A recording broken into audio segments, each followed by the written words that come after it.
Welcome to Happy Hour with the Home Collective. We are your hosts, Bill Ball and Kristen McFeely. Today we're going to be talking to our friend Joe Morrison, who's an agent on our team, and he's also an architect. But first, it's 5 o'clock and it's happy hour. Kristen, what are you drinking today? I am drinking Samuel Smith's Organic Chocolate Stout. Whoa. You see this bottle? How about that? Beautiful bottle. And yeah, it looks delicious. It's organic. I'm not entirely sure what that means or whatever. But anyway, I'm excited. It sounds like my kind of beer. So yeah, looking forward to it. How about you? What do you Nice. I am drinking a little scotch tonight. I switched it up. I used to drink scotch, and then I went to bourbon more, and now I'm just in the mood for a little bit of scotch. This is a little Glenmorangie. Okay. However you say it. Yeah. 10-year, simple, delicious. Anyway, cheers, happy hour. Happy hour. Cheers. So what's going on? How are you? I'm good. Yeah, I can't say too much is going on. It's that new or interesting. Well, you're getting ready to go away. You're getting ready to go to Clearwater. Yep. Oh, that's true. See the I'm Phillies. leaving, very early in the morning, and I have not yet packed, so I have to do that still tonight. But yeah, we're going down to Clearwater tomorrow morning. The car is coming for us to take us to the airport at 6 a.m. But it'll be great. We're going to be there till Saturday and see 2 games while we're down there. And it should be a lot of fun. It's my first time going to spring training, which I'm really excited about. I have friends that go every year, and they've given me some tips and some places to go and like some good bars to check out and a good breakfast place. And I'm just excited. I'm excited for the whole thing. Oh, that's great. You got to give us an update. I'm sure you'll take a lot of photos. I was going to say take photos, and I'm thinking, photos. What am I telling Kristen to take photos? Who are you talking to? Of course. Who are you talking to? She's going to take I'll photos. be taking photos. Right. Yeah. Okay, so we'll post those on social, on our Instagram. That'd be cool. Give us a live update from Philly Spring Training 2024. Philly Spring Training. Yeah. Yeah. I'm excited for this season. It's going to be a good one, I think. Awesome. So I had a little taste of, we've been talking about this, forever it seems, but like how the markets are and what's going on in the burbs. And me and Sheena got our first taste of the crazy burb market on the listing side. I heard. It was crazy. So we did like a coming soon, I think maybe Thursday or Friday, and then we did 2 open houses. We did an open house. I did the open house there on Saturday. Sheena did the open house there on Sunday. So Saturday comes and literally it's like pouring rain. And I'm looking at the weather. Oh, it was pouring Saturday. It sucked. Yeah. So I'm looking at the weather. Awful. I'm looking at the weather map on my phone, and I'm like, it's literally saying like 100% between the whole time we're supposed to do the open house. And it's raining hard. It's not drizzling. Like it was like raining. torrential downpour. It was terrible. I was out in that. Yeah. So I'm asking Sheen. I'm like, Sheen, what do you think? Should we do this or should we try to cancel it or what? She's like, no, we need to do it. I'm like, I want to text the owners, see what they want, because when it's raining like that, like all these people, if they're going to come out, are going to be soaked, right? So everybody's coming through your house. Everybody's wet. It's got umbrellas, like all this stuff. And I'm thinking, who the hell is even going to come with all this, how crappy it is? Plus, we were also scheduled to do an open house on Sunday, and it was supposed to be like 55 and sunny. So I'm like, they'll probably look at the weather and go, man, I'll just go Sunday. So I'm driving there, and I get a text from the owners going, there's already people trying to get in here. Oh, my God. This is in Delaware County. Oh, my God. So I've been running a lot to like Bucks County and Delaware County a little bit, like Media and Swarthmore and stuff. But I'm like, oh my God, I'm going to be there before 12. I was planning to be there a little bit earlier, like 11:45, but like I was with the weather and the rain, I just didn't give myself enough time. And I was like going to get there like maybe 5 minutes before 12. You know what I mean? Which I don't like to do because I feel like I'm rushing, but yeah. So I get there and there's just cars in the driveway waiting to go in. Oh my God. So I'm like, what the hell? I had a sign, and I'm like, open house sign. I'm like, I'm not even putting this sign out. First of all, I had to walk on the lawn, which is, probably muddy. I'm like, it's going to blow over anyway. And plus my yard sign was already there, the for sale sign. So I'm like, obviously people already know. So screw this. You know what I mean? Like I run up to the door, kicked my shoes off, and I asked the owner, like through text before I got there, I was like, try to put down some towels. I did text them and say, like, I did give them the option, like, do you want to still do this? They were like, yeah, it's fine, because we have showings scheduled the rest of Saturday anyway. So it doesn't matter. Well, like they were leaving for the day anyway, and they're like, what's the difference? There's like 7 showings later in the day. So I was like, all right, well, put down towels and try to get everybody to kick their shoes off. 30 people came. Pouring rain. 30 people. It was insane. I was like, I took a picture. Remember I texted you? I took a picture of all the shoes. All the shoes on the towels. It was bedlam. So we got to see it from that side. So we had 30 that day, and then Sheena had another 25 on Sunday come through. And then there was 18 other showings between individual private showings from Saturday through Monday. And then when all said and done, we had 17 offers. 17 offers. Dude. Jeez. I mean, it took us, it was Monday night. We did like a best and final on Monday, and we were up till like 11 at night, just like going through them all and like making notes and trying to put an email together and all this stuff. And we were just like, what the?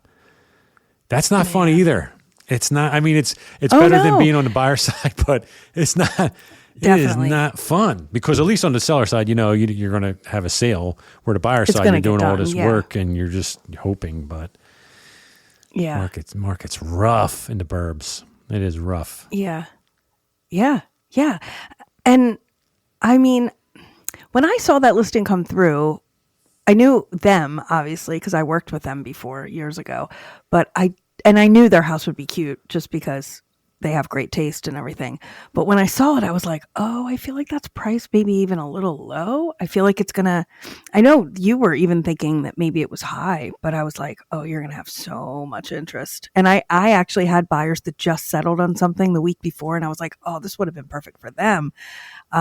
It was a good house. So I think it's a perfect example of a house that was priced right and presented really well. And when you do that, and you're in a strong market like in the burbs, you're gonna get multiple offers like that. It's just. Yeah, I mean the pricing. It's gonna happen. When sellers ask me about pricing, I always give my opinion. Right, I'm obviously that's our job. I'm showing comps. I mean, Sheena, this was you're and Sheena's client, so Sheena had put everything together. Sellers gave Sheena actually a lower number than we wound up listing for, because after the photos came back, Sheena's like, I think we need to go higher. And we did.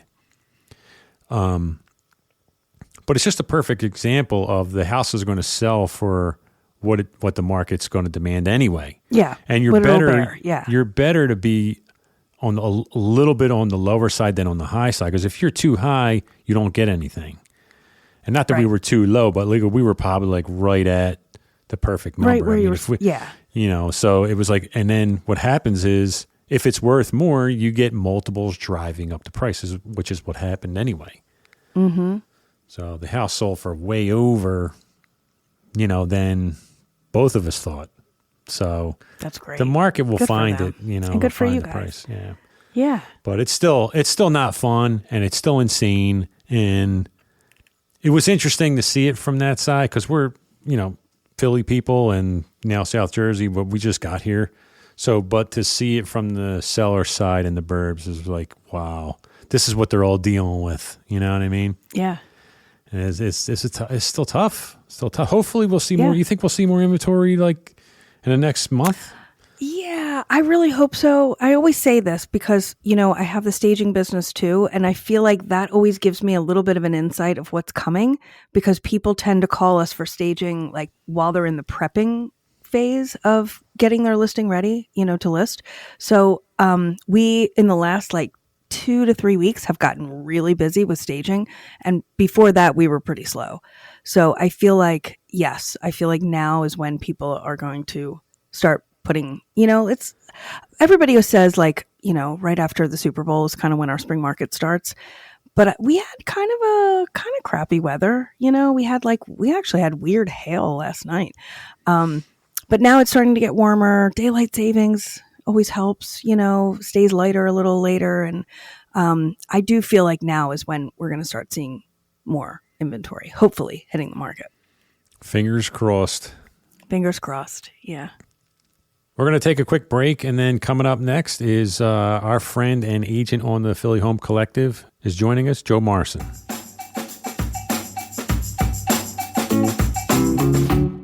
Joining us now is Joe Morrison. He's an agent on our team, the Philly Home Collective. He's also our resident architect. Yep. And agent to the stars. Well, please welcome Joe Morrison. Welcome, Joe. Agent to the stars. Agent to such stars as M. Night Shyamalan's parents and Batista from the World Wrestling Federation. Joe, we are super excited to have you. We did have you on before. What, Bill, was it the second season? It must have been the second season. I think not the first. Yeah, I think it was. I think it was the second. And that's when you were listing that really great house on the main line, and we had you on to talk about it. But this time we wanted to chat with you a little bit about your new blog series that you're doing for us, for the team, called Why It Works. And it's from the perspective of an architect. And we're so excited that we have an architect on our team who is way smarter than all of us. And so we're looking forward to reading your insights every month. So maybe tell us a little bit about the blog itself. I know you just started it. I think there's just one out right now, but tell us a little bit about it and why it was something that you wanted to try to do this year. Thanks for having me here. I actually wasn't even considering this blog until it was brought to me by Kristen and Dan. It was their idea. And it so happens that there were lots of things I was doing kind of along the way for many years.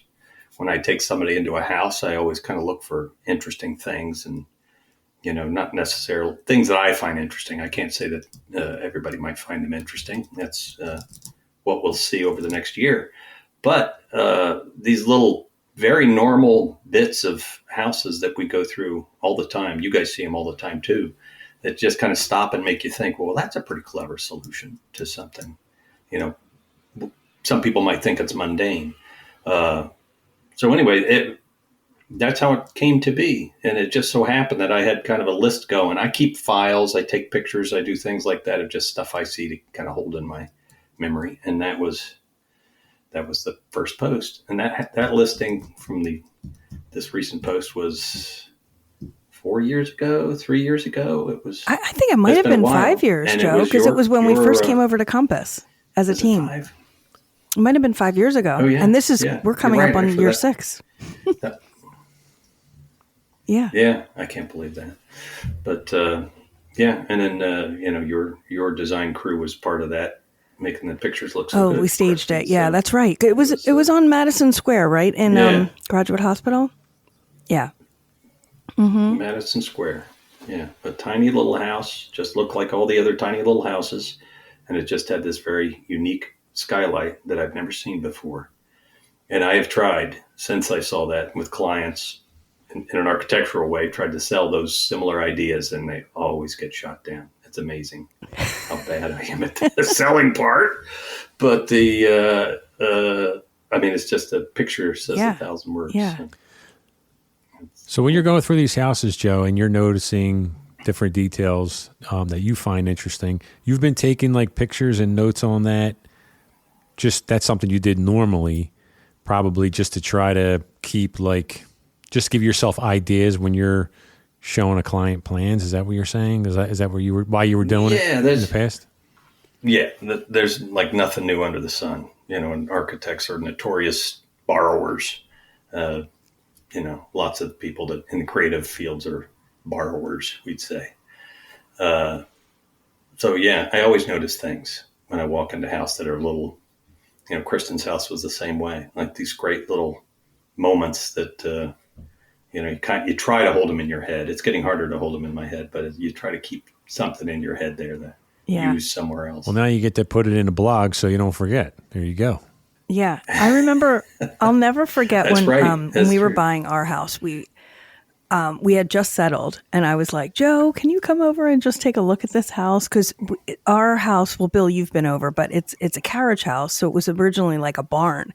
So there was a tiny bedroom upstairs that they used as a kitchen, and they had it set up as a kitchen. It was basically a bedroom that they put a kitchen in. And then downstairs had this huge room that was originally for horses. And we wanted to bring the kitchen down to that room, but it was built on a slab. So there was no plumbing or anything underneath it. So to work that through, it was just a whole big thing. But Joe came in and he was like, what if you put maybe this was going back to your whole skylight thing, Joe, but you were like, what if you cut a square, basically like a skylight in this room that we were making as the kitchen and put glass. And then the room that's above that is like how would I even describe it? It's like almost like an A-frame with beams. And Joe was basically saying like you could look up from the kitchen and see these beams all the way up at the top that are like an A-frame. And then from that room upstairs, you could actually see down into the kitchen. If it was like glass, like you could walk on top of it and you could see down into the kitchen. But it would be this light well that would kind of come in from the second floor.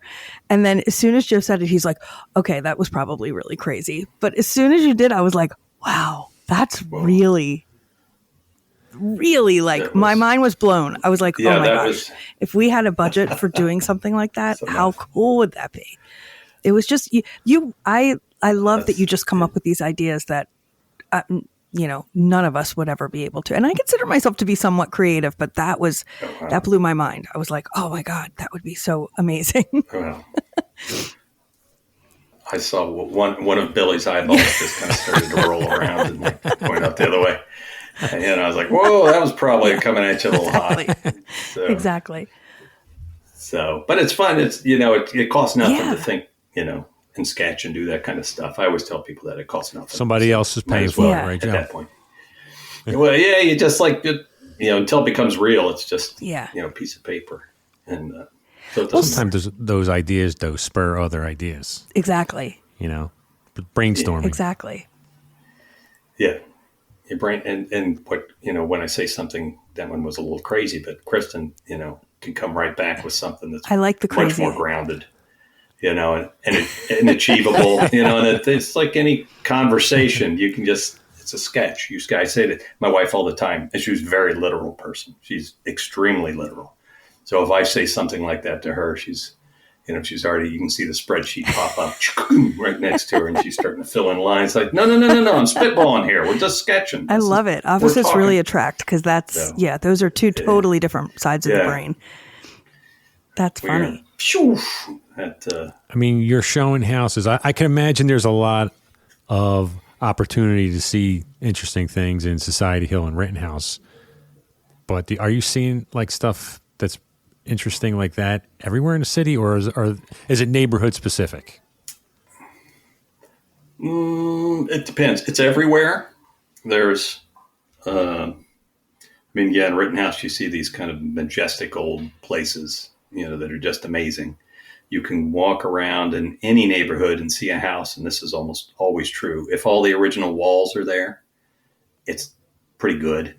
They got it right. Kristen, I went to your listing there on Pine Street a couple weekends ago. I went there with Dawn, and we just walked through, and all the walls are where the walls were on day one. Yep. When they built this thing 100 some years ago. And they're correct. The walls are in the right spot. So it's kind of a Philly thing because the houses are so efficient. And so, they have to be so efficient that I think long and hard before I tear down a wall and move it somewhere. Are you really improving it, or are you just mucking with something? And so special houses like that all over South Philly. I have a settlement next week, Mercy Street. It's just the sweetest little 2-story house. And the only addition they did, it has a side yard, and they built a box off the second floor. on the side of this house and put it on 2 poles. And it's a perfectly sized bedroom, just perfectly sized bedroom, minimal cost, but it was just, the South Philly, normal house. So isn't that interesting? Because, when I feel like when I show houses, the first thing that most people say is, well, this wall, I have to take this wall down. I have to open this up. And I always feel like, I'm a person who actually likes rooms. I know I'm kind of in the minority here with that, but I like having rooms. I like having different spaces for different things. And I like having wall space for art too, and books and things like that. But, a lot of people just still are into that open floor plan concept. And the first thing they do when they come in is, okay, we're going to blow this wall out. We're going to blow this wall out. And I'm always like, really think that through, and I never have the right words. Yeah. I never have the right words because I'm not an architect, but I'm always like, I loved what you just said about Pine Street. Like the walls are where they're supposed to be. Just leave it alone. Yeah. Leave it alone. Yeah. Don't monkey with it. I always tell people to live there a year. Yeah. Like live there a year. And see if you really want to live do with that. it. Yeah. And see if you really want to do that. Live there a year, and it makes all the difference in the world. Whether you're going to tear something up. And I agree with you 100% on rooms. The open plan is a one-liner. You see it from the front door. It's the first photograph. We see so many listings that we can kind of blitz through them pretty quick, but it's like the shot from the front door, shot from the front door, shot from the front door. And there's no mystery, and I used to work for a guy years ago who would, this is going to sound creepy, but he would talk about,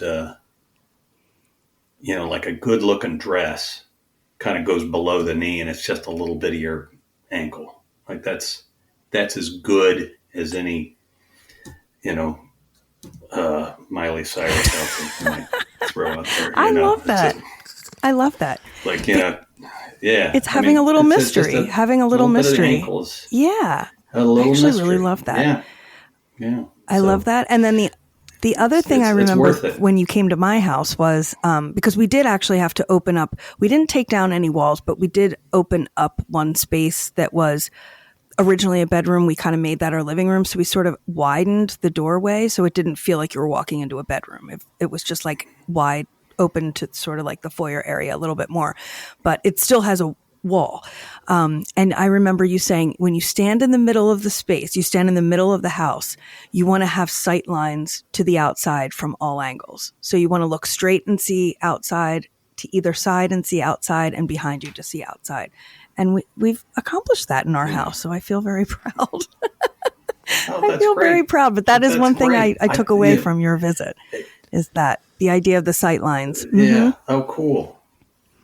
Yeah. Yeah. It's good to see what you own. I think, that's, perfectly appropriate to get a look on any diagonals. Really cool.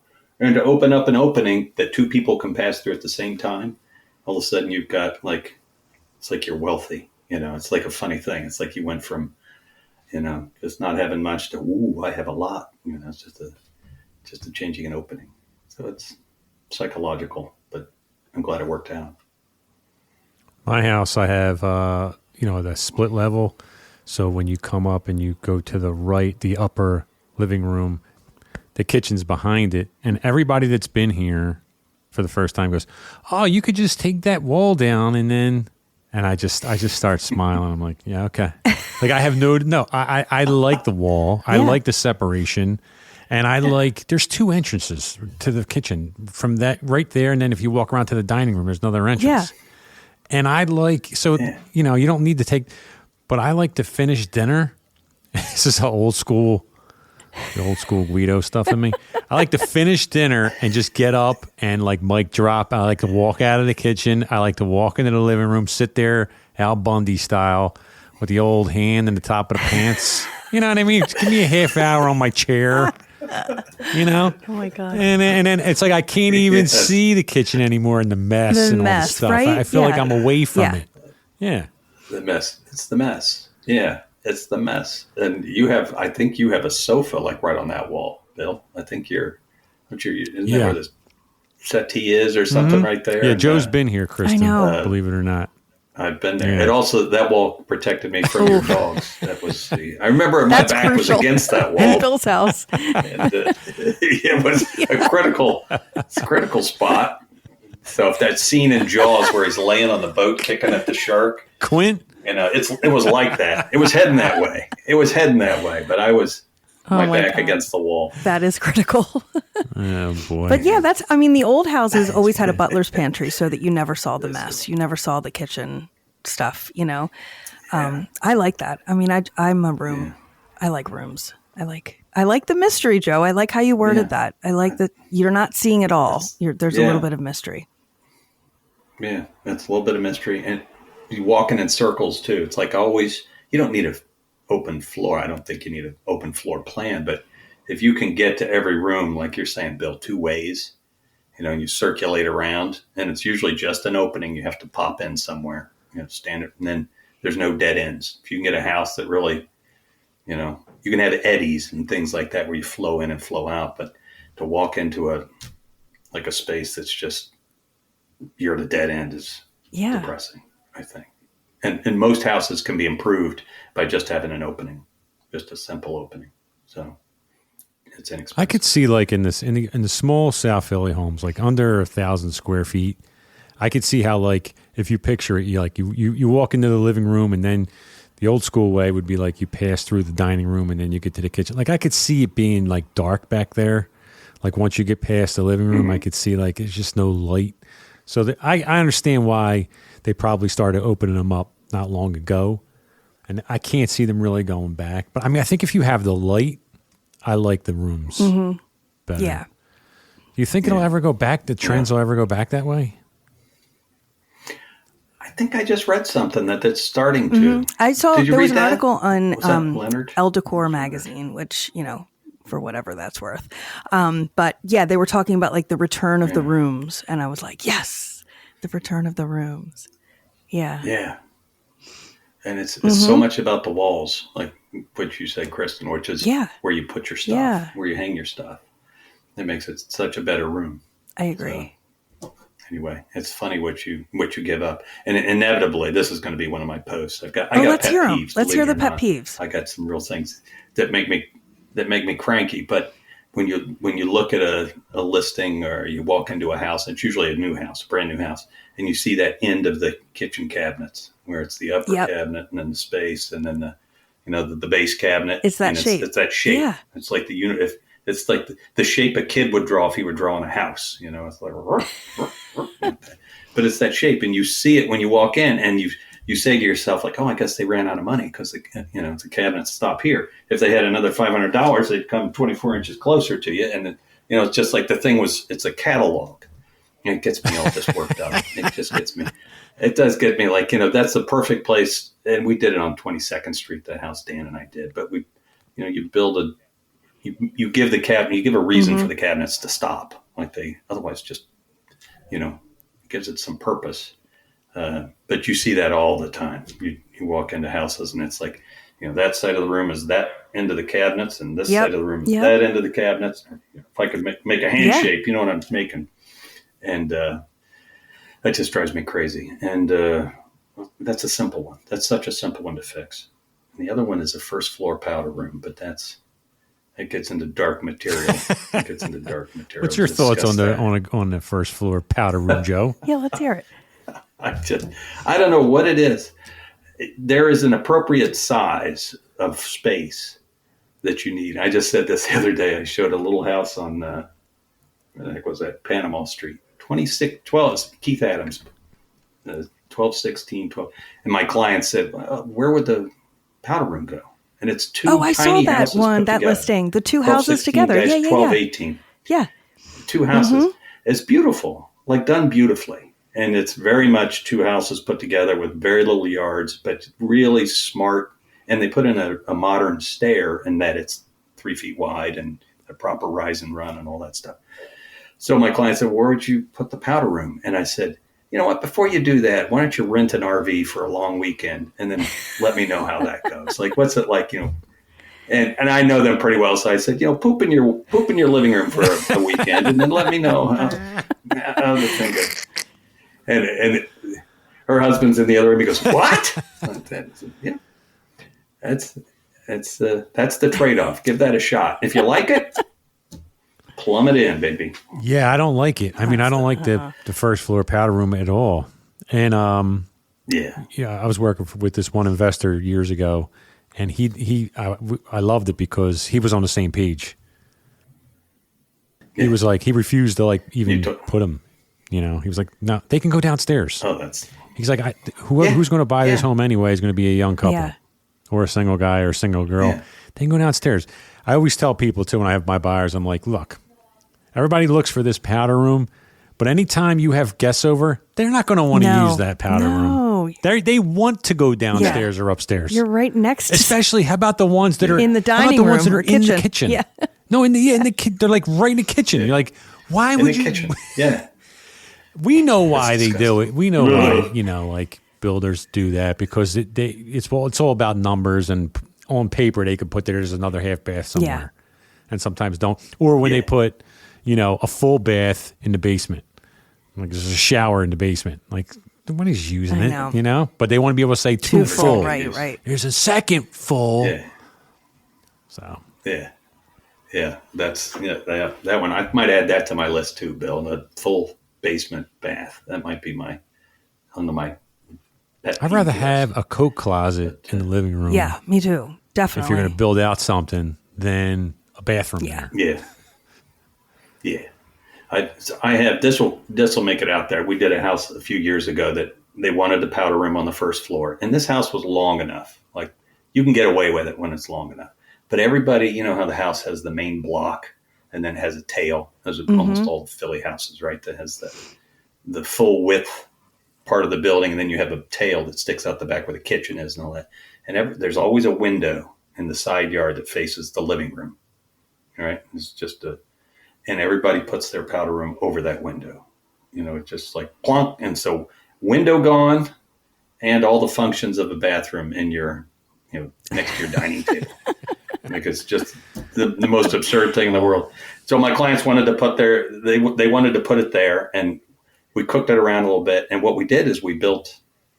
It's hard to describe, but it was basically at the top of the basement stairs. That's where I was going to say, yeah. And if you have room, yeah, that's where I always put them. And if you have a little width, you make kind of a hallway that's coat closets, like double-sided coat closet that you walk through to get to the powder room. So you hide it behind. You hide it behind something, and then it's perfectly normal. It's like perfectly acceptable, but you got to have a buffer. I'll put it behind the basement door sometimes. And so if you go to the basement door, open it up and go left down the stairs, you go right into the powder room. Oh, I like that. There'll be another door on that. Yeah, so I like that. at least you go through two doors. Yeah, at least you go through two doors. It's still a little weird. If you have, I don't know, Bill, how you managed. Were you guys potty training when you were in your South Philly house, or did that happen later after you got to? Well, after I moved out and got married. What do you mean? No. Yeah, I figured you were potty trained a long time ago, but your son. Right. I was like, this is Your weird. That's the only this was time a where long it's time ago, Joe. I'm going to be cracking 50 in July. I'm like, how was I doing this? I don't know where the hell you were going. Families with young kids, powder rims on the first floor. It's like, all right, there's a 18-month, 2-year window where it's like, all right, this is going to help.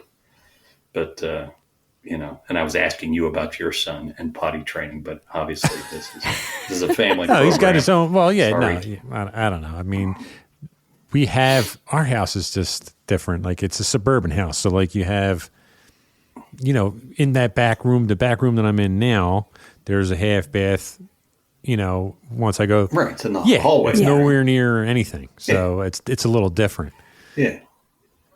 And it's perfect. It's perfect for a kid. But when you were in your South Philly home, potty training in a home with stairs. Yeah, you didn't have a half bath in Marvine. No, I didn't. But he wasn't even potty trained. This was because it's almost been this summer. It'll be 2 years. Yeah, I can't believe that. He just started like maybe a year ago.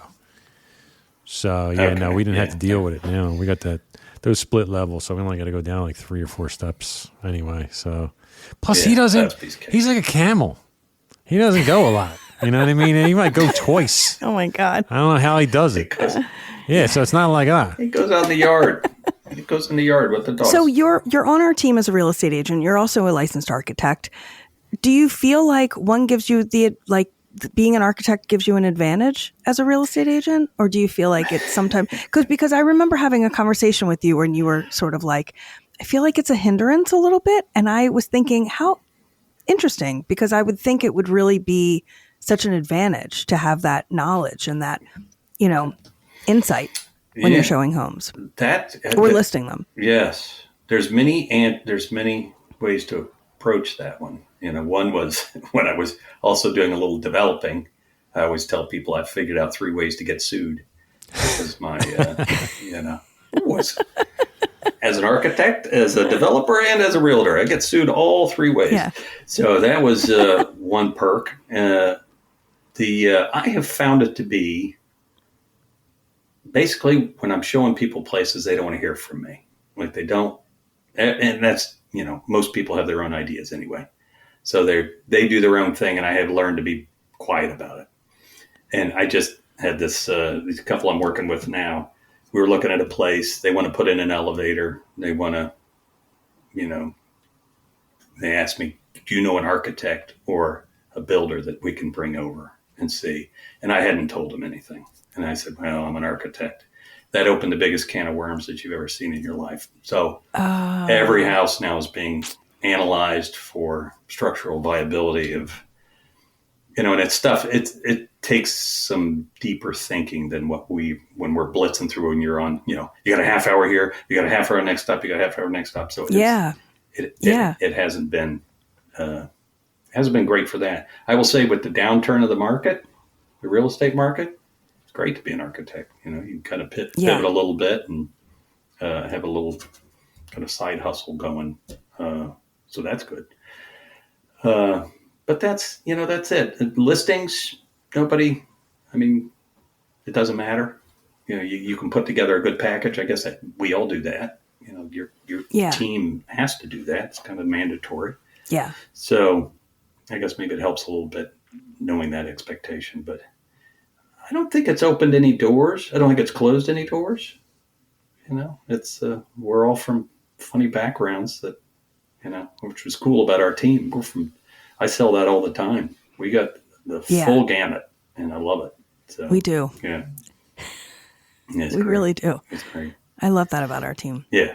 Yeah. I think that makes it really fun and strong. And I keep pitching it. I'm pitching it like a crazy man when I, work with people. So thanks for coming on, Joe. We appreciate it. Keep up the good work. It's, fun to listen to you guys. Thanks. So. And thanks for having me along. We love your insight, Joe, and we're really excited to see this blog develop. Oh, cool. Keep feeding me ideas that make me cranky, and it's going to get better and better. So.